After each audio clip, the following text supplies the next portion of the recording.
hurts our relationships. It's how we speak with each other. Not so much what we say, but how we say what we're saying. See, when it comes to attachment styles, the way I like to look at it is those of us with an anxious or an avoidant attachment style, what we're pretty much doing is going back to our childhood, being with those caregivers, and trying to recreate our past, but have a different or a better outcome.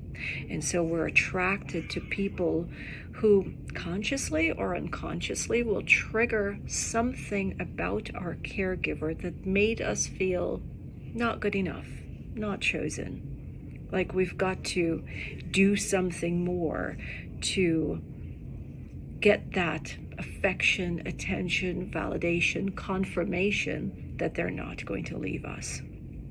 Now, when we get into relationships, one of the things that can be quite triggering for us is how our partner or our date speaks to us. We tend to be attracted to people because they're paying attention, because they're being respectful, because they're compassionate and thoughtful. We're looking for someone who is nurturing, someone who is attentive, someone who makes us feel safe and secure. In a way, we're looking for that parent. We're looking for the mom who's nurturing. We're looking for the dad who's protective. Now, as the relationship develops, we can get a little comfortable with each other to a point where we're not as careful with what we're saying. We're not as considerate as to how what we're saying is going to affect the other person. And so a lot of times we may start to talk down on our partner, and that partner, perhaps without realizing it, starts to feel like they're back in their caregiver's presence. So it may come over as you're not getting something right.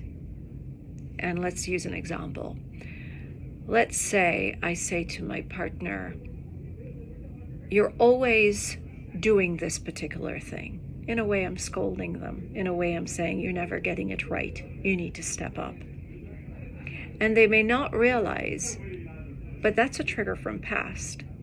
And now they may act out. They may shut down. They may push back. They may walk out. And I'm left wondering, well, what did I do? What did I say? I was just pointing out something that you need to work on. When a partner makes us feel like no matter what we're doing, it's never measuring up, it triggers past pains. Many times it's not about the person in front of us, because if we're supposed to pull ourselves back, we're going to recognize, be aware, and know that our partner loves us. Yet we get upset. So it's important that we are mindful of how we are speaking with each other, to show up with respect and care and compassion every time. What I find is that many times when we get into these little tiffs with each other, we're fighting each other, and we forget that it's the relationship that needs attention. You see, two people can work with each other towards building a relationship. You can fight each other, and while fighting each other, the relationship suffers. So we've got to be able as well to separate us from the relationship, and that's for another topic. For now, if you haven't done it as yet, I would ask you to hit the subscribe button.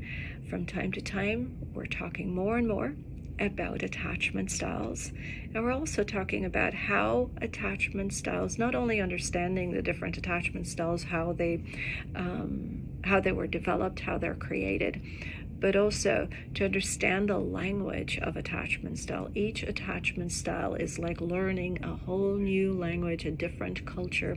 And the more we understand it, the more we can appreciate it, and the more we can reach each other through empathy. So subscribe, share it with your friends. You never can tell who this can help. And I'll see you in the next one.